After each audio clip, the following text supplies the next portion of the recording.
नमस्ते सभी को, मैं मनोज कुमार सिंह ट्रस्टी हूँ पावर इन मी फाउंडेशन का और नेशनल प्रेसिडेंट भी हूँ। और ये हमारा स्पेशल पॉडकास्ट है पावर इन मी फाउंडेशन का, जहाँ पे हम लोग हेल्थ केयर के बारे में अवेयरनेस करते हैं। और आज हमारा जो टॉपिक है, वो है weight loss and weight management, जहाँ हमारी एक्सपर्ट हैं डॉक्टर तरन्नुम शेख। और वो हमें बताने वाली हैं, बहुत सारे टिप्स देने वाली हैं कि एक स्वस्थ आदमी का वज़न कैसे मेंटेन रहता है, आदमी और महिला दोनों बोल रहा हूँ, ठीक है? तो वो चीज़ कैसे मेंटेन करना है, और अगर कभी किसी का आकस्मिक वज़न बढ़ जाता है या वज़न घट जाता है, तो क्या उसके भी कुछ कारण होते हैं क्या? ये सब चीज़ आज हम पूछेंगे हमारे एक्सपर्ट से, डॉक्टर तरन्नुम से। पहले तो मैं आपका शुक्रिया करना चाहता हूँ और वेलकम करना चाहता हूँ आपको कि आपने हमें समय दिया। आज इस काफ़ी पेचीदा टॉपिक पे देखने के लिए तो सरल है, पर काफ़ी पेचीदा है ये टॉपिक, जिसके बारे में हर कोई कंसर्न है, वज़न के बारे में, वेट लॉस के बारे में। तो मैं समय नहीं खराब करूँगा, मैं आपसे पूछूँगा डॉक्टर तरन्नुम कि वज़न क्या है और वज़न क्यों बढ़ता है? जी, नमस्ते। वज़न क्या है? ये एक अगर बेसिक लैंग्वेज में अगर मैं आपको बताऊँ, तो जब हम वज़न काँटे के ऊपर खड़े होते हैं, तो जो हुँ, काँटा हमें वज़न बताता है, वो हमारे शरीर का वज़न है। हाउ जी। हेवी द बॉडी इज़, ये हुँ, हमारा वज़न है। वज़न को नापने का भी तरीका होता है। हर हुँ, वक़्त आप वज़न नहीं नापते। The ideal way to measure your weight is कि आप अर्ली मॉर्निंग सुबह एम्प्टी स्टमक अपना वज़न करें। तो उससे आपको ये पता चल जाएगा आपका सही-सही वज़न क्या है, बिकॉज़ कई सारे कारण होते हैं जिनकी वज़ह से वज़न दिन भर के अंदर भी बढ़ता-घटता है, इसलिए। ओके। इसलिए। इसके बाद वज़न क्यों बढ़ता है? तो हुँ, वज़न बढ़ने के कई कारण होते हैं। इनमें से जो मेजर कारण होते हैं, जो हमें सभी को दिखाई देते हैं, खान-पीन मैटर करता है डेफ़िनिटली। आप क्या जी, खाते हैं, कितना खाते हैं और किस वक़्त पे खाते हैं। That matters quality, quantity and the time you are eating. उसके बाद में आपकी फिजिकल एक्टिविटी कितनी है? आप हुँ, सेडेंटरी लाइफ़स्टाइल है, डेस्क जॉब है या आप हुँ, चलते-फिरते, भागते-दौड़ते हैं, ये सारी चीज़ें मैटर करती है कि आप जो खा रहे हैं, आप उसे कितना बर्न कर रहे हैं। हुँ, इसके बारे में जो जेनेटिक मेकअप आपका रहता है, यानी ज़रूरी नहीं है कि आपका खान-पीन ही हो। कुछ लोगों के अंदर वो हेरिडिटरी जीन रहता है कि it hmm, comes from the family कि फैमिली में हर कोई ओबीज़ है, दादा थे, फिर पापा थे, फिर बच्चे में भी स्वस्थ आया। में। हाँ, तो वो हेरिडिटरी रहता है कि हर कोई स्वस्थ था, तो भई आप भी वो या स्वस्थ है। हुँ, ये वो लोग होते हैं जो थोड़ा स्ट्रगल करते हैं वेट के साथ में, क्योंकि वो हुँ, जेनेटिक मेकअप है उनका। इसके ओके, बाद में कई बीमारियाँ ऐसी होती है, मेटाबॉलिक डिज़ीज़ेज़ होती है, हार्मोनल चेंजेज़ जब होते हैं आपकी बॉडी के अंदर, ये सब जी, जो हार्मोन्स जो होते हैं, इसके जो डिसऑर्डर होते हैं, मतलब एक अगर सरल भाषा में कहूँ तो ये हमारे शरीर में कई केमिकल्स होते हैं। इन जी, केमिकल्स का होना बहुत ज़रूरी होता है हमारे नॉर्मल फंक्शनिंग के लिए, और इन हुँ, केमिकल्स के लेवल में जब कुछ ऊँच-नीच हो जाती है, उसकी वजह से भी वज़न बढ़ता-घटता है। अगर ओके, इसका एग्ज़ाम्पल मैं दूँ तो जनरली महिलाओं के अंदर जैसे जब आप प्री मेनोपॉज़ल एज ग्रुप में जब महिलाएँ आती हैं, उस वक़्त उनका वज़न बढ़ता है, मेनोपॉज़ में वज़न बढ़ता है। वो हुँ, इट इज़ हार्मोनल, उसको भी आप हुँ, मैनेज कर सकते हैं, लेकिन होता है। बच्चों के अंदर ओके, अगर आप देखो जब वो प्यूबर्टी हिट करने के पहले अक्सर उनका वज़न बढ़ता है। हम कहते हैं बेबी ओके, फैट है, जब ये हुँ, प्यूबर्टी आएगी तो ये वज़न चला जाएगा। So these are all due to your hormones. तो ये एग्ज़ैक्टली, चीज़ें होती है। राइट। हुँ, तो ये मेजर कॉज़ेज़ है जिनकी वज़ह से आपका वज़न बढ़ता-घटता है। एक और इम्पोर्टेंट चीज़ है आपका मेटाबॉलिज़्म। ओके, मेटाबॉलिज़्म मतलब किस स्पीड से आपकी बॉडी जो है एनर्जी प्रोड्यूस कर रही है, उसके नॉर्मल हुँ, फंक्शनिंग के। आपका शरीर हुँ, भी एक तरह से एक मशीन है। हार्ट जी, बीट होता है, लंग्स वो चलते हैं, आप साँस ले रहे हैं, आपका डाइजेशन चलता है, आपका आप साँस ले रहे हैं, आपका ब्लड सर्कुलेशन चलता है। इन सब चीज़ों के लिए आपको एनर्जी चाहिए होती है। हाँ, तो ये एनर्जी आपके शरीर में किस स्पीड से प्रोड्यूस हो रही है, वो होता है आपका बेसल मेटाबॉलिक रेट। ओके, ये हर इंसान का एक जैसा नहीं होता है और ये हमारे कंट्रोल में नहीं होता है। कुछ लोगों जी, का कम होता है, कुछ लोगों का हुँ, नॉर्मल जैसा होना चाहिए, एप्ट होना चाहिए वैसा होता है और कुछ लोगों का बहुत ही ज़्यादा बढ़ा हुआ होता है। हुँ, तो इसकी वजह से भी वेट के अंदर लोगों में फ़र्क आता है। तो ये कुछ मेजर रीज़न्स है जिसकी वजह से आपका वज़न बढ़ता है। अच्छा, तो अब एक महत्वपूर्ण चीज़ कि भई की फ़र्क पैंदा है अगर वज़न बढ़ गया या घट गया? ऐसा क्यों ज़रूरी है कि वज़न संतुलित रहे? हाँ, हुँ, ये ज़रूरी है क्योंकि वज़न is a marker of your health. हुँ, अगर मैं आपको सरल भाषा में कहूँ तो जैसे एक नवजात शिशु है, किसी को जब एक बच्चा होता है, तो हम जी, कैसे पता लगाएँगे कि बच्चा हेल्दी है? क्योंकि सबसे पहले हम पूछते हैं ना भैया बच्चा कितने वज़न का हुआ? भई 2.5 किलो का बच्चा हुआ माशाल्लाह तो स्वस्थ बच्चा हुआ। प्रीमैच्योर हुँ, बेबीज़ जो होते हैं कहते हैं ना छोटा-सा हुआ, हल्का-सा हुआ। क्यों हुँ, कहते हैं? That is hmm, again a marker. So weight is a marker of your health कि आप ओके, कितने हेल्दी और भी मार्कर्स होते हैं, ऐसा नहीं है। बच्चों के अंदर up till the age of 12 years उनकी हाइट और उनका weight is a very prominent marker कि वो ओके, उनका जो खाना खा रहे हैं, उनके शरीर को सही पोषण मिल रहा है या नहीं मिल रहा है। तो ओके, वो एक मार्कर होता है और हम सब में भी अडल्ट्स के अंदर भी हमारी हाइट के हिसाब से हमारे वेट के एक सेट वैल्यूज़ हैं। जो हमें ओके, पता होना चाहिए, हर इंसान को पता होना चाहिए कि उनकी हाइट के हिसाब से उनका वेट कितना होना चाहिए बिकॉज़ तभी तो आपको पता लगेगा ना कि आपका वज़न संतुलित है भी या नहीं, आपका वज़न कम है या ज़्यादा। जब आपको यस, ये पता रहेगा कि एग्ज़ैक्ट वैल्यू क्या है। जैसे हाँ, कि अगर आप देखे जाए तो on an average average Indian adult mail जो 5 फुट 8 इंच के हैं, उनका वेट अप्रॉक्सिमेटली 65 किलो के आसपास होना चाहिए और okay, average Indian male female 5 foot 3 inch की हाइट की, उनका वेट अंदाज़न 55 किलो के आसपास होना चाहिए। These are okay, the values ये स्टैंडर्डाइज़्ड वैल्यूज़ है जो बीएमआई कैलकुलेट करने यूज़ करते हैं। अब आप पूछेंगे बीएमआई क्या है? तो हाँ, बीएमआई जो है, ये हमारा बॉडी मास इंडेक्स है। ये हमारी अच्छा, हाइट और वेट से ही कैलकुलेट होता है और इसमें हुँ, एक रेंज होती है, जिस रेंज से हम डॉक्टर्स तय करते हैं कि इंसान हेल्दी रेंज में आ रहे हैं, अंडरवेट रेंज में जा रहे हैं या मोटापे की तरफ बढ़ रहे हैं। साढ़े ओ 18 तक का जो बीएमआई होता है, वो इज़ कंसिडर्ड साढ़े 18 से लेके 25 तक के इज़ योर नॉर्मल रेंज। 18 से ओके, अगर आप नीचे जा रहे हैं, तो आप अंडरवेट कैटेगरी में आते हैं, अगर आप 25 से ऊपर जा रहे हैं, तो आप धीरे-धीरे मोटापे की तरफ बढ़ रहे हैं and 30 plus is considered obese. तो ओके, इसलिए फ़र्क पैंदा है, वेट संतुलित रहना ज़रूरी है, क्योंकि जी, उसके बिना you will not know how healthy you are. हुँ, तो अच्छा इसी से क्योंकि आपने बोला कि अंडरवेट भी नहीं होना चाहिए, ओवरवेट भी नहीं होना चाहिए। तो थोड़ा-सा हमें उदाहरण देके आप समझाएँगी क्या कठिनाइयाँ या क्या परेशानियाँ आती हैं?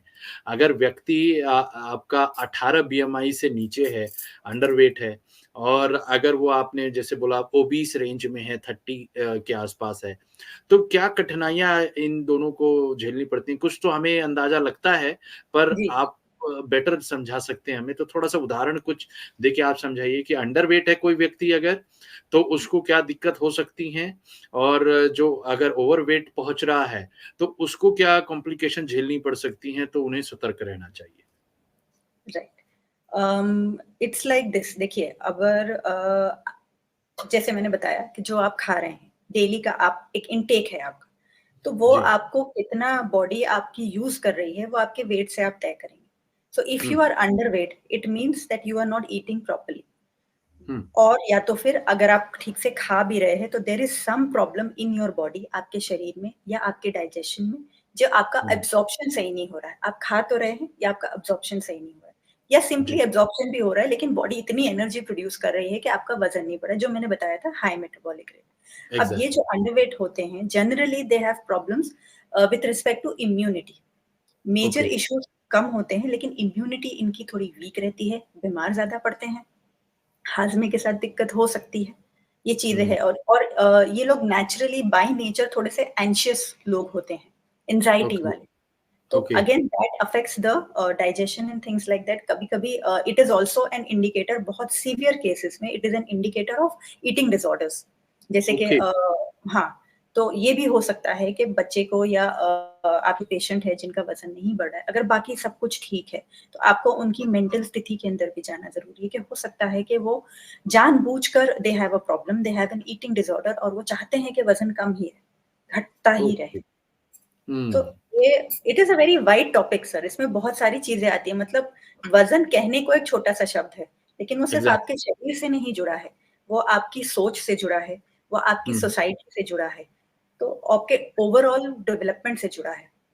जी, इन द सेम मैनर अगर आप ओबेसिटी की बात करें, हुँ, कि वज़न अगर आपका बढ़ा हुआ आ रहा है, सो हाँ, उसमें तो हम सभी जानते हैं कि ओबेसिटी है तो लाइफस्टाइल डिजीजेस बहुत सारी हो सकती है, हार्मोनल प्रॉब्लम्स हमें हो सकते हैं। हार्मोनल प्रॉब्लम्स की वजह से भी वजन बढ़ता है और वजन बढ़ने की वजह से भी हार्मोनल प्रॉब्लम्स होते हैं, दोनों इंटरलिंक्ड है। ओके। तो that is the thing. And उसके बाद में थायराइड डिसऑर्डर्स के जैसा इसका एग्जांपल है कि उसमें हाँ, वजन बढ़ता घटता रहता है। हाँ, हुँ, ब्लड हुँ, हुँ। प्रेशर, हाई ब्लड प्रेशर जो होता है दैट इज अ प्रॉब्लम।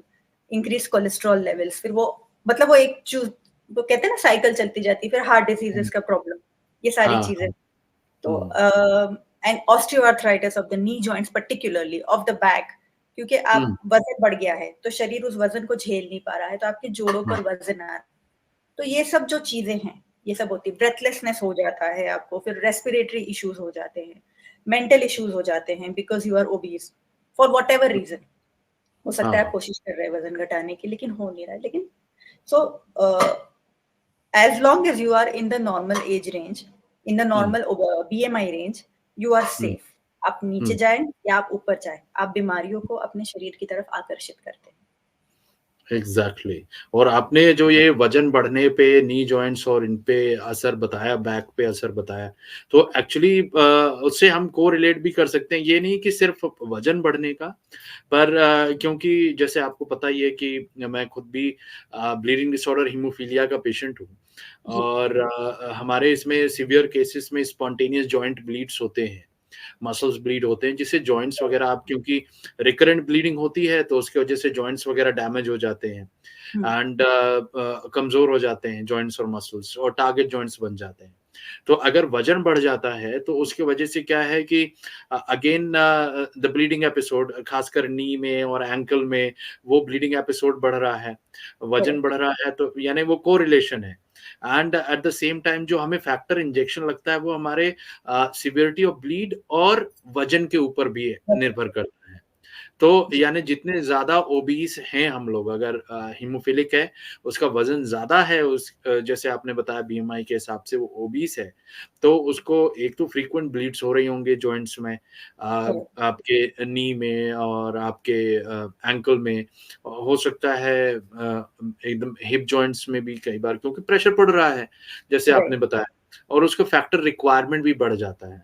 तो करेक्ट, कॉस्ट ऑफ मैनेजमेंट भी बढ़ जाता है, ये भी एक दिक्कत है इसीलिए कई बार हम लोगों को हमारे जो हीमोफीलिया ट्रीटमेंट सेंटर्स वगैरह हैं, वहाँ पे डॉक्टर्स बोलते भी हैं कि अपना वेट मैनेज कीजिए जी, और आप ख़्याल रखें अदरवाइज़ अगर हेवी होते जाएँगे तो आपका ट्रीटमेंट भी डिफ़िकल्ट हो जाएगा एंड आपने जी, बताया कि ऐड ऑन बीमारी हो जाएगी क्योंकि भई शरीर है, वो नॉर्मल आदमी जैसा ही शरीर है, बस एक ऐड ऑन ऑलरेडी चीज़ है कि लैकिंग है और कुछ ऐड ऑन प्रॉब्लम हो गया तो और दिक्कत होनी होनी शुरू हो जाती है, ट्रीटमेंट मुश्किल हो जाता है।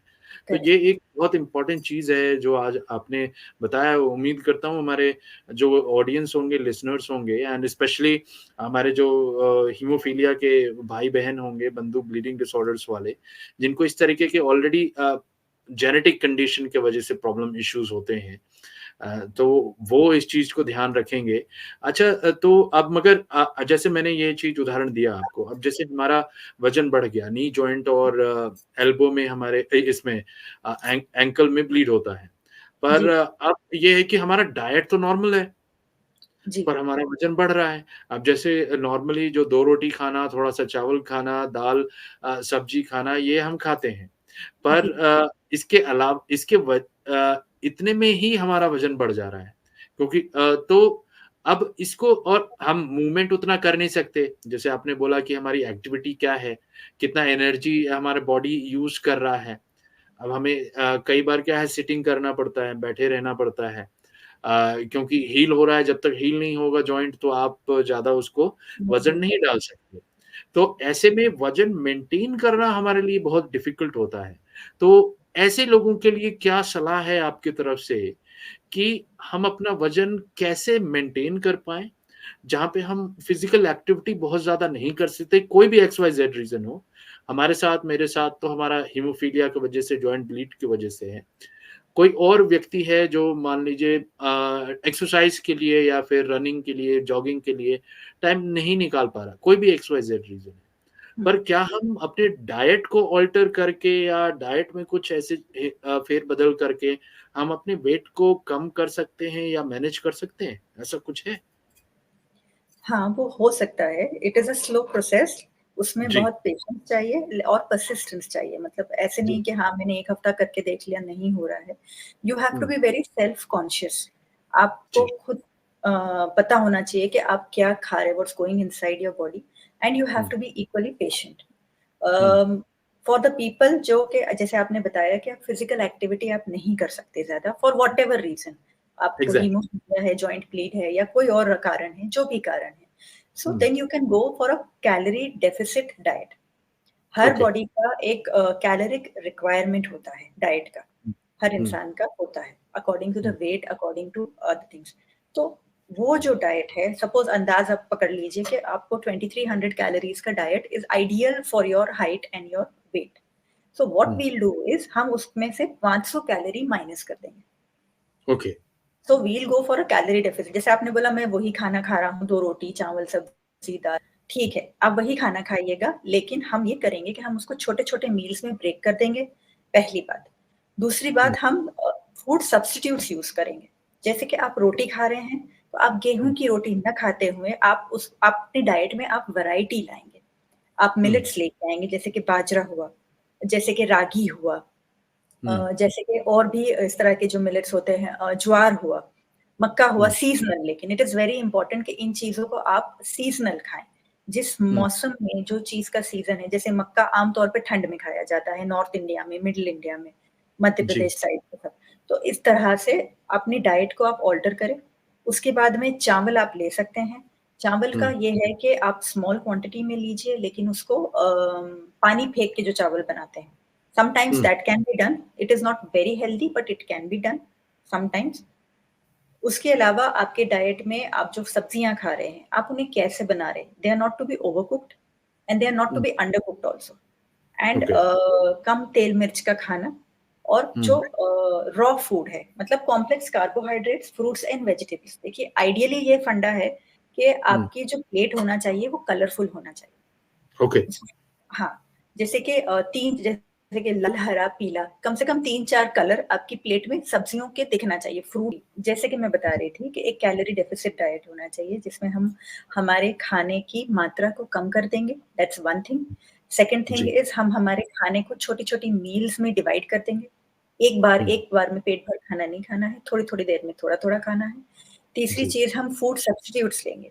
गेहूँ की हुँ, जगह पे मिलेट्स यूज़ करेंगे, चावल हम ले सकते हैं, अगर आप अफ़ोर्ड कर सकते हैं ब्राउन राइस, यानी रिफाइंड और रिफाइंड और पॉलिश्ड चीज़ों को अवॉइड करना है और जी, अनरिफाइंड ऑयल जो जैसे हम बोलते हैं कच्ची घानी का तेल हुआ और अनपॉलिश्ड चावल हुए, जो ब्राउन राइस आजकल बड़े चलते हैं, वो हुँ, हुआ। अगर अफ़ोर्ड कर सकते हैं तो वो यूज़ कीजिएगा। तो ये जी, छोटे-छोटे चेंजेस करने से, पानी की मात्रा बढ़ा दीजिएगा, पानी आपको खूब पीना है, इनसे बहुत फ़र्क पड़ेगा। देखिए वेट मैनेजमेंट में 70 to 80% is diet, 20 to 30% is your exercise. Okay, तो हम उसे डाइट से कर सकते हैं, लेकिन it is a very, very patience testing procedure.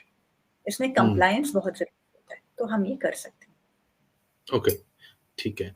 तो अच्छा मुझे थोड़ा-सा ये समझाइए आप क्योंकि इसमें कई बार लोगों का तर्क होगा कि भई आजकल महँगाई बढ़ गई है, तो मैम हम लोग इतने सारे वैरायटी की चीज़ें खरीद नहीं सकते, जेब में अफोर्डेबल नहीं होगा। तो जी।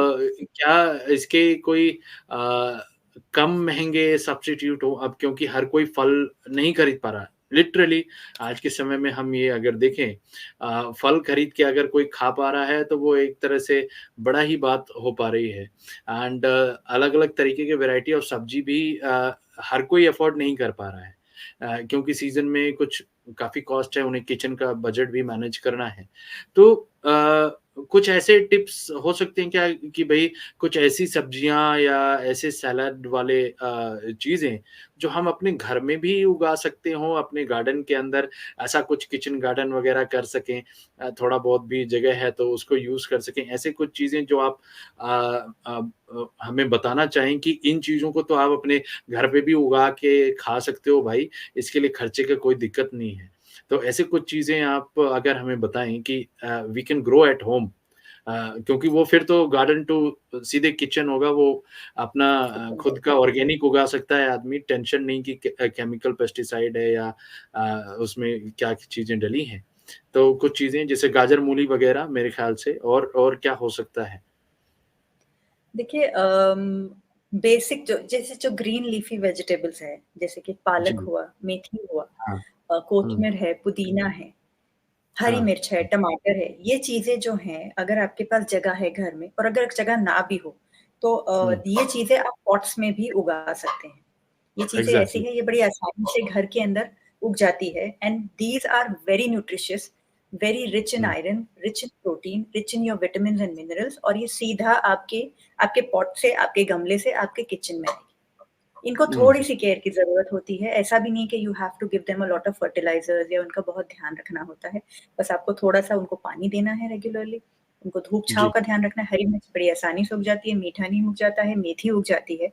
मेथी में हाँ, थोड़ी-सी मेहनत, थोड़ी-सी केयर लगती है पर उग जाती है। हुँ। स्प्राउट्स से जो है आप जी, कहिए, आप कुछ कह रहे थे? हाँ, जी वही आपने जैसे बोला ना टमाटर, अभी हमने भी किए हुए हैं, छोटे-छोटे आए हुए हैं टमाटर, अब जी, जी, उन्हें जी, गमलों जी। में लगाएँगे हम लोग भी। तो जी, कोशिश वही है कि क्योंकि गर्मियों में और इस तरीके से आप अपने लगा सकते हो 5-6 हाँ, भी पौधे अगर हैं तो आपको इनफ आपको खाने के लिए वो दे सकता हाँ। है। जो पूरा नहीं, परिवार ज़रूरी आप नहीं है कि आपके 100% डाइट आप घर में उगाएँ, कुछ बाज़ार से ले लें, कुछ घर में उगा जी, लें। तो आप जी, ये जी। कर सकते हैं लौकी हो गई गिलकी हो गई, करेला हो गया, ये सब चीज़ें हुँ, सीज़नल होती है, हर वक़्त नहीं आएगी, लेकिन हाँ, कुछ सपोर्ट आपको ज़रूर लगा देगी, आपके जेब में भी सपोर्ट लगा देगी और आपकी हेल्थ में भी सपोर्ट लगा देगी।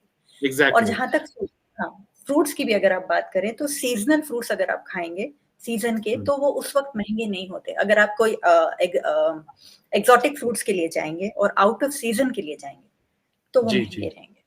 एग्ज़ैक्टली, जितना बिल्कुल लोकल सही आप पॉइंट खाएँगे हाँ, जी बिल्कुल। कहिए। बिल्कुल सही पॉइंट कहा आपने कि सीज़न में अगर कोई चीज़ है तो वो उस समय उतनी महँगी नहीं होती है और ख़ासकर जी, अगर लोकल ही ग्रो हो रही है, आपके आस-पास कहीं पे अगर आप ग्रामीण क्षेत्र के नज़दीक रहते हैं, बड़े शहर में नहीं हैं और या फिर आप खुद भी किसान हैं या छोटे शहर में रहते हैं, तो आपके पास इनफ़ लैंड रहता है या गाँव आपका नज़दीक है कि आप जहाँ से ला के खा सकते हैं और वो सस्ता जी। पड़ेगा आप बिल्कुल हुँ, ठीक कहा आपने और इससे इम्यूनिटी भी बढ़ती है। ये एक जी, बहुत अच्छी बात है। अच्छा थोड़ा-सा मुझे ये समझाइए जैसे फास्टिंग करते हैं लोग, ठीक है? हुँ। अपना वज़न कम करने के लिए। तो फास्टिंग क्या सही तरीका है अपना वज़न कम करने के लिए या फिर फास्टिंग का भी कोई तरीका होता है क्या? कि ये सही तरीका है और ये गलत तरीका है आप फास्टिंग करने का, ऐसा कुछ है? अ, हाँ, फास्टिंग तरीका बहुत अच्छा है वेट लूज़ करने के लिए। अगर ये जी। तरीका अच्छा नहीं होता, तो ये हुँ, तकरीबन हर किसी के रिलीजियस स्क्रिप्चर्स में हम सभी के धर्म में हमें कभी न कभी एग्ज़ैक्ट उपवास करने, रोज़ा करने के लिए या कहा जाता है। ये इसीलिए एग्ज़ैक्ट कहा जाता है इट इज़ अ गे very good method to give your hmm, body some rest to hmm, recharge and start again. वो जैसे हुँ, रीस्टार्ट बोलते हैं ना, उसके लिए। हाँ, तो वो मेथड हुँ, बहुत अच्छा है, लेकिन उसके हुँ, करने का सही तरीका है। आज की ओ तारीख में जो best form of fasting is intermittent fasting कि ओके, अब इंटरमिटेंट फास्टिंग जो होता है, इट्स लाइक कि आप कुछ लोगों को वो बेहतर लगता है compared to following a diet कि मैं पूरे लगातार सारे दिन एक स्ट्रिक्ट डाइट फॉलो करूँ। उससे बेहतर हुँ, ये है कि मैं आज मैं एक बैलेंस्ड मील खाऊँ, कल मैं हुँ, फास्ट करूँ, फिर परसों मतलब अल्टरनेटिव फास्टिंग जिसको आप कहते हैं। हाँ, तो इंटरमिटेंट फास्टिंग जो होता है उस वो is a good method of hmm, managing your weight. I will okay, not से कि एकदम शार्प वेट लॉस होगा, over a period of time होता है, लेकिन वेट हुँ, मैनेजमेंट उससे बहुत अच्छा होता है। You can either follow the 8 hour window thing कि आप 8 घंटे 24 घंटे में से 8 घंटे की एक विंडो आप निकालें जिसमें आप खाना खाएँ और बाकी का ओके, वक़्त आप खाना नहीं खाएँ। और या तो फिर आप 5-2 मेथड फॉलो करें कि आप हफ्ते के 5 दिन आप नॉर्मल खाना खा रहे हैं, 2 दिन आप फास्ट कर रहे हैं और या तो फिर हुँ, जैसे कि मैंने आपको बताया कि अल्टरनेट डेज़ आप फास्ट करें। लेकिन ओके, अगेन इसमें भी ये बहुत ज़रूरी है कि आप अपने आप को सबसे पहले तो फास्टिंग के लिए प्रिपेयर करें।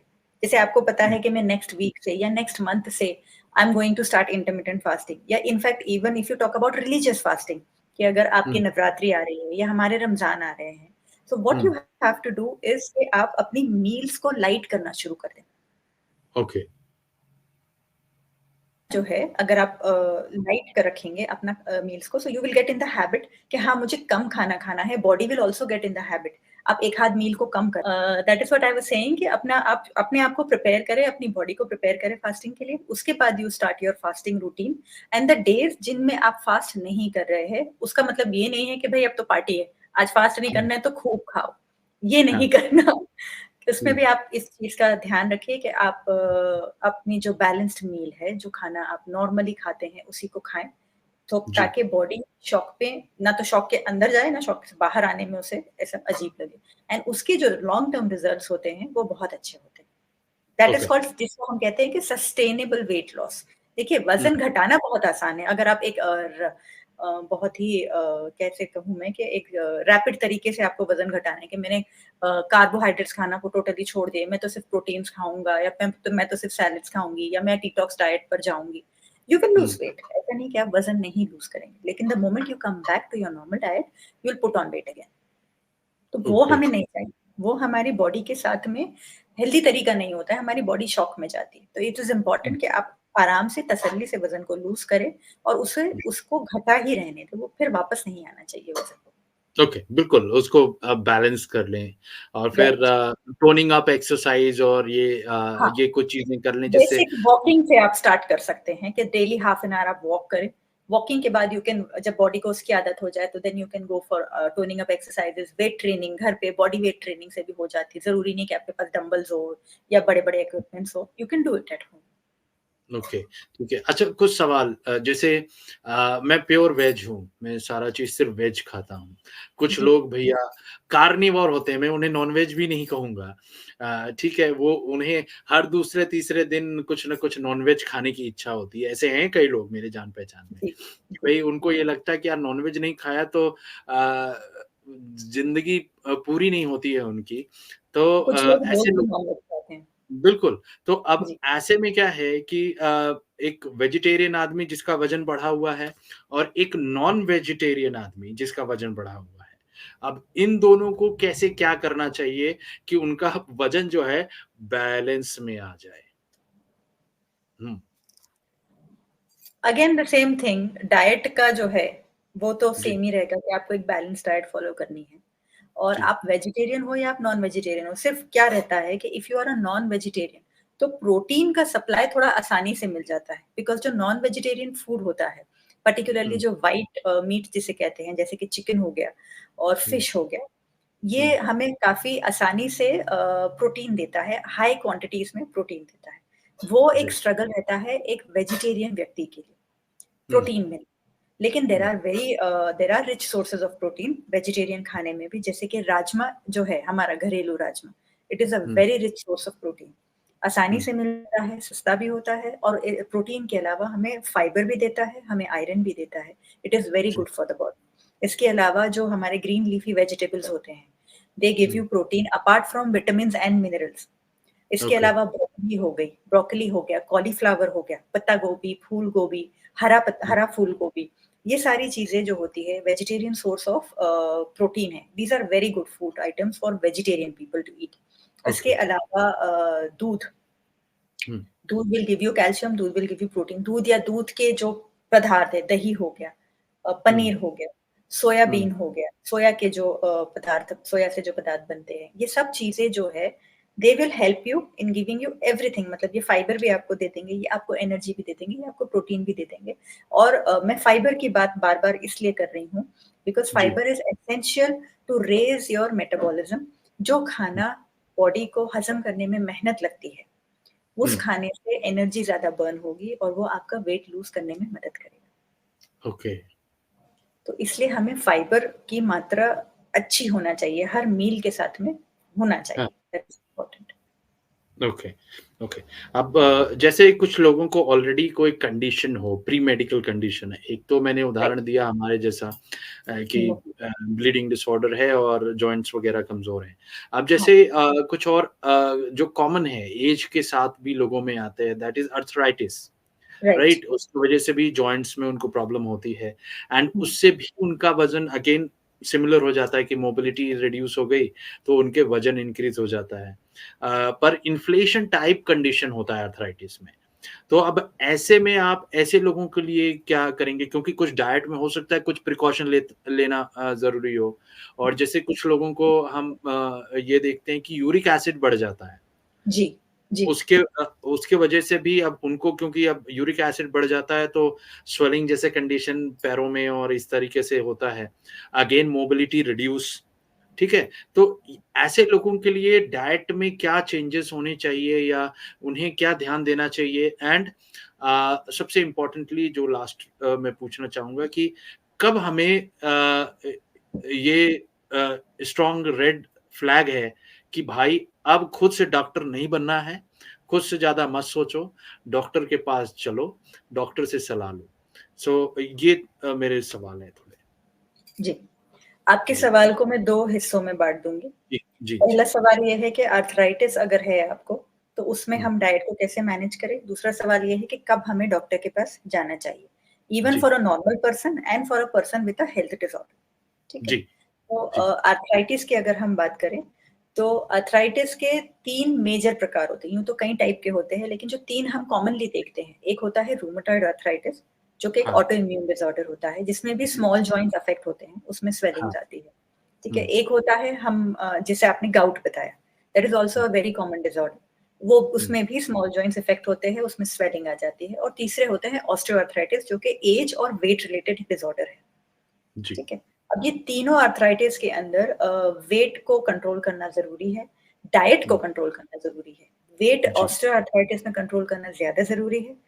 हुँ, गाउट के अंदर फिज़िकल एक्टिविटी होना बहुत ज़रूरी है। गाउट हुँ, अगर हो रहा है, अगर आपका यूरिक एसिड बढ़ रहा है, तो यूजुअली इट इज़ बिकॉज़ आपका जो खान-पीन है, उसमें रेड मीट का कंज़म्पशन ज़्यादा है या यूरिक एसिड रिच फूड जो होता है, उसका कंज़म्पशन ज़्यादा है, प्लस आपका पानी की मात्रा कम है और आपकी फिज़िकल एक्टिविटी नहीं है, जिसकी वजह से ये हो रहा है कि जो खाना आप खा रहे हैं, वो हुँ, बॉडी के अंदर यूरिक एसिड प्रोड्यूस कर रहा है, वो बाहर निकल कर जा नहीं रहा है, एक्सक्रीशन प्रॉपर नहीं हो रहा है। ओके, तो it is important and also rheumatoid arthritis वो ऑटोइम्यून डिसऑर्डर है, बट इन सब में इट इज़ इम्पोर्टेंट, एक तो आप रेड मीट को टोटली अवॉइड करें, any form hmm, of arthritis. Sugar आपको अवॉइड करना है। शुगर यानी एक जो सामने दिखाई देती है शक्कर वो, और एक जो होती है छुपी हुई शक्कर, जैसे कि आप पैकेज्ड फूड्स है, जंक फूड्स है और बेकरी प्रोडक्ट्स खा रहे हैं, प्रोसेस्ड हुँ, फूड जो जिसे हम कहते हैं कि हम हुँ, ब्रेड खा रहे हैं, डोनट खा रहे हैं, बर्गर खा रहे हैं, पिज़्ज़ा खा रहे हैं। ये सारी चीज़ें जो जनरली भी हमें अवॉइड करना है, लेकिन इन लोगों में आर्थराइटिस में ज़्यादा अवॉइड करना है। और ओके, फिर ऑस्टियोआर्थराइटिस यूजुअली एज रिलेटेड होता है। हुँ, उम्र के साथ होता है, when your bones become weak and you have put on weight and then आपके जॉइंट्स में वो दिक्कत आने लगती है, इन्फ्लेमेशन हो जाता है।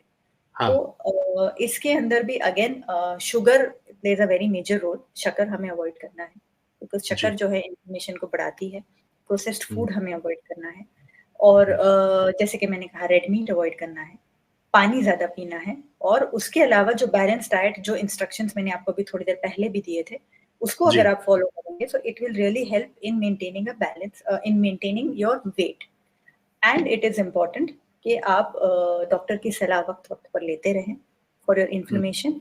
हाँ, very important thing is antioxidants. Okay, ये हमारे डाइट में होना ज़रूरी है बिकॉज़ हुँ, हमारी बॉडी में नॉर्मल फंक्शन जैसे मैंने बताया मशीन है, इसमें केमिकल रिएक्शंस होते रहते हैं, तो फ्री जी, रेडिकल्स रिलीज़ होती रहती है। फ्री रेडिकल्स यानी आप यूँ समझ लीजिए केमिकल रिएक्शन के बाय प्रोडक्ट्स होते हैं, कि ये हुँ, निकला, वो निकला, वो निकला। अब ये जो फ्री रेडिकल्स होती है, ये बहुत ज़्यादा हो जाए तो ये बॉडी के अंदर इन्फ्लेमेशन पैदा करती है। तो इनको न्यूट्रलाइज़ करना बहुत ज़रूरी होता है और इन्हें जी, न्यूट्रलाइज़ करने के लिए हमें एंटीऑक्सीडेंट्स की ज़रूरत पड़ती है। तो हमारे खाने के अंदर अगेन एंटीऑक्सीडेंट रिच फूड होना ज़रूरी है। Now those you can get from vitamin C rich foods जो हमारे सिट्रस फ्रूट्स होते हैं। हाँ, संतरा हुआ और नींबू, पाइनएप्पल हुआ, नींबू हुआ हुँ, और हुँ, ये भी जो सीज़नल फ्रूट्स आपके अवेलेबल है, ये सब आपको अच्छा खूब सारा एंटीऑक्सीडेंट्स देते हैं। Again your green leafy vegetables जो होते हैं, हुँ, ये भी जो फ्रेश खाना है, जो हुँ, कलरफुल खाना होता है, जैसे लाल, हाँ, हरा, पीला, ये हुँ, सब आपको बहुत सारे एंटीऑक्सीडेंट्स देते हैं। तो इनको ओ आपके खाने डाइट में अगर आप बढ़ाएँ, हमें भी बढ़ाना चाहिए, नॉर्मल व्यक्ति को भी, लेकिन if you are having any illness in the body, तो आपको इस पर खास ध्यान देना है। Okay. So that answers the first part of you, the first question. बिल्कुल। उसके नहीं, बाद ये थोड़ा-सा उसमें एक चीज़ और रह रहा है जी, जी, कि जी। ऐसे कौन से फूड हैं जिनकी वजह से यूरिक एसिड बढ़ता है? ये भी एक थोड़ा-सा जानना ज़रूरी है, ताकि हम उस चीज़ पे अगर हमें सिम्पटम लगता है और यूरिक एसिड बढ़ा है, इसके कुछ सिम्पटम्स अगर कुछ हमें पता चल जाता, तो उससे आदमी इंडिकेटर लेके अपने डाइट में उन चीज़ों को कम कर सकता है। हुँ, हुँ। हुँ, हुँ। हाँ, तो राइट। ये 2 चीज़ें फिर नेक्स्ट पार्ट। देखिए, यूरिक एसिड जो बढ़ता है majorly it is because of your diet और हुँ, मेजरली ये नॉन वेजिटेरियन जो डाइट होता है, हुँ, वेरी नॉन वेजिटेरियन डाइट मतलब ये कि आप रेगुलरली नॉन-वेज हुँ, खाना खा रहे हैं, red meat, particularly red meat is very bad. तो हुँ, रेड मीट से बहुत बढ़ता है। उसके अलावा अगर आप बाहर का खाना खा रहे हैं, यानी जो रीफ्राइड ऑयल होता है, क्योंकि हुँ, मार्केट में जो तेल यूज़ होता है, you don't know how fresh it is. So exactly. हाँ, this plays a very important role. तो it is hmm, more of a lifestyle disease uric acid खाने पर्टिकुलरली में एक रीफ्राइड ऑयल और एक रेड मीट, उसके अलावा very less fibre in your diet, more hmm, of refined food मतलब हुँ, problem क्या है कि बॉडी में वो बन रहा है और वो बाहर नहीं आ रहा है, यूरिक ओके। एसिड। तो हो हुँ, ये रहा है कि उसके क्रिस्टल्स बन जाते हैं और ये जो क्रिस्टल्स होते हैं स्मॉल जॉइंट्स के अंदर जाके डिपॉज़िट हो जाते हैं। Then they hmm, start giving you pain. Usually जो हमारे फिंगर जॉइंट्स होते हैं, ये जो छोटे-छोटे हमारे होते हैं, इनमें हुँ, हमें पेन होता है। हम जब मुट्ठी बंद करते हैं तो हमें अजीब-सा महसूस होता है, हमें दर्द होता है। Big toe joint gets affected हमारे जो पैर के जो अंगूठा होता है पैर वाला, उसके हुँ, अंदर वो होता है। सो दीज़ आर ऑल इंडिकेशंस कि आपको बॉडी के अंदर यूरिक एसिड क्रिस्टल्स बन रहे हैं। Okay. That is these are all pointers यानी ये सिम्पटम्स है और ये हाँ, उसकी रीज़न्स है फॉर जी, यूरिक एसिड। जी, हाँ, और वज़न आपने कहा कि डॉक्टर के पास कब जाना चाहिए, तो again I will go back to the start of the talk जब मैंने कहा था कि आपको पता होना चाहिए कि आपका एग्ज़ैक्ट वेट क्या होना चाहिए। एक रेंज जो है यू शुड नो हुँ, कि हाँ, मेरी हुँ, इतनी हाइट है, मेरी 5'3" हाइट है तो ठीक है, मेरा 50 से 55 तक की वेट होना चाहिए। अब मैं हुँ, पिछले 1 साल से जो कोशिश कर रही हूँ, मेरा वज़न आ रहा है 65 किलो। मैं हुँ, अपनी समझ से मैंने जितना कोशिश करना थी कर ली, but my weight is not going down. उसके हुँ, अलावा मैं नोटिस कर रही हूँ कि मुझे धीरे-धीरे कमर में दर्द होने लग रहा है। मुझे मेरी हुँ, जो दिनचर्या है वो मैं कर नहीं पा रही हूँ। मुझे हुँ, दिक्कत आ रही है, मुझे स्टेयर्स चढ़ने में तकलीफ हो रही है या मुझे इमोशनली प्रॉब्लम्स हो रही है या हुँ, एनीवेयर इफ आई नोटिस कि मुझे मेरे नॉर्मल प्रोसेसिंग में प्रॉब्लम हो रही है और मुझे हेल्थ इश्यूज़ हो रही है। So hmm, then that is the time जब हम डॉक्टर बनना बंद करें और हम एक डॉक्टर की सलाह लें कि मुझे हुँ, मैं 1 साल से कोशिश कर रही हूँ, my weight is not going down despite doing कि हाँ, मैंने डाइट भी कर लिया, मैंने एक्सरसाइज़ भी कर लिया, मैंने सब कुछ कर लिया, लेकिन ये हुँ, वज़न नीचे नहीं जा रहा है और मुझे हुँ, अब ये हेल्थ प्रॉब्लम्स हो रही है। तो ओके, जब आपको ऐसा लगे कि आपकी दिनचर्या में करने में आपको तकलीफ हो रही है, so then that is a marker कि अब जाइए हाँ, और डॉक्टर को दिखाइए। ज़रूरी नहीं है कि 1 साल रुके। मैंने आपको एक हाँ, उदाहरण दिया। एग्ज़ैक्टली। ये ज़रूरी है यानी कि वो आप हाँ, वो 2 महीने, 3 महीने का भी टाइम पीरियड हो सकता जी, है, राइट? जी। आप कितने कंफर्टेबल है उस वज़न को लेकर और इसका हुँ, मतलब ये भी नहीं है कि अगर आप कंफर्टेबल हैं तो आप उसे बढ़ने दें। हाँ, ये भी एग्ज़ैक्टली, नहीं करना है। अगर आपको हाँ, दिख रहा है वज़न काँटे पे मेरा वज़न ज़्यादा है, so you have to get worried about it वो ज़रूरी है। वज़न के ऊपर इतनी चर्चा इसीलिए है क्योंकि हुँ, बहुत ज़रूरी है वज़न को संतुलित रहना। हुँ, बिल्कुल सही कहा। तो मेरे ख़्याल से आज हमारा ये जो टॉक था काफ़ी फ्रूटफुल था and thank you so much doctor Tarannum आपने समय दिया। कुछ लास्ट में आप कुछ हमारे ऑडियंसेस को कहना चाहेंगे जो अपना वेट लॉस या वेट मैनेजमेंट प्लान करना चाहते हैं, कुछ टिप्स उनके लिए कि आपको ये करना चाहिए, ये नहीं करना चाहिए, डूज़ एंड डोंट्स अगर कुछ आप हमें बता सकें हमारे ऑडियंसेस के लिए फिर हम अलविदा कहेंगे। पर्टिकुलरली डूज़ एंड डोंट्स मेरे ख़्याल से अब काफ़ी कुछ मैं बता चुकी हूँ ड्यूरिंग द टॉक। लेकिन एक चीज़ जो मैं पॉइंट आउट करना चाहूँगी वो है वज़न को लेकर के सोशल इम्पैक्ट जो सोसाइटी हुँ, का इम्पैक्ट। मुझे ये एक बहुत ही ज़रूरी मुद्दा है। हमें ये समझना बहुत ज़रूरी है कि अगर हमारे परिवार में कोई इंसान है जिसका वज़न नहीं बढ़ता है या जिसका जी, वज़न बढ़ता जा रहा है, हमें उसे हुँ, उसका मज़ाक नहीं उड़ाना है। This is very important. हमें उसका हुँ, सपोर्ट करना है क्योंकि हम नहीं जानते कि वो खुद उस चीज़ को लेके कितना स्ट्रगल कर रहा है। तो इट्स एग्ज़ैक्टली, इम्पोर्टेंट कि आप उससे ओपनली बात करें, अगर उसे मदद की ज़रूरत है, तो उसकी मदद करें, उसे डॉक्टर के पास ले जाएँ, उसका सपोर्ट बनें, उसका हाँ, उसके दुश्मन ना बनें। Exactly. And that holds true अगर आप खुद उस चीज से स्ट्रगल कर रहे हैं कि आपका वजन बढ़ता जा रहा है और आपको अच्छा नहीं लगता है, जिसे आप कहते हैं बॉडी शेमिंग, कि अरे बहुत हुँ, दुबला है या बहुत मोटी है। तो बिल्कुल। लव योरसेल्फ, खुद से प्यार करें। इस चीज को समझे कि हाँ ठीक है, अगर वो ऐसा बोल रहा है तो उसके बोलने से कुछ नहीं होता है। Don't hmm, let the words hit you. And खुद के लिए मदद मांगने के लिए हेजिटेट ना करें। अक्सर लोग है ना बैठ जाते हैं खामोश होके कि मैं कैसे बोलूं कि मुझे कुछ तकलीफ है। Please hmm, ask for help. It is normal and it is healthy. इसका मतलब ये नहीं है कि आप कमजोर है। अगर आप हुँ। मदद मांग रहे हैं तो इसका मतलब ये नहीं है कि आप कमजोर है। Please ask for help and please take care of yourself. जी, बिल्कुल ठीक कहा आपने कि दोस्तों कई बार हम लोग मज़ाक उड़ाते हैं कम वज़न वाले का या फिर जो थोड़ा ज़्यादा वज़नदार है। तो जैसे आज डॉक्टर तरन्नुम ने बताया कि हिडन कॉस्ट भी हो सकते हैं, सिर्फ़ ये नहीं है कि वो आलसी है या ज़्यादा खाता है या कम खाता है और जानबूझ के कर रहा है वो व्यक्ति, उसके हिडन कारण भी हो सकते हैं। तो सपोर्ट करना चाहिए और हम सही कारण पता चलेगा तो वो व्यक्ति भी सही स्टैंडर्ड वेट पे आ सकता है और अच्छा दिख सकता है जो सो कॉल्ड फिटनेस का स्टैंडर्ड रहता है। तो इस चीज़ के साथ अब मैं अलविदा कहना चाहूँगा और फिर से डॉक्टर तरन्नुम आपका शुक्रिया दिल से कि आप आज आपने समय निकाला और हमें एक इस महत्वपूर्ण टॉपिक पे काफ़ी इम्पोर्टेंट बहुत अच्छे आपने टिप्स दिए और बातें बताई हमें।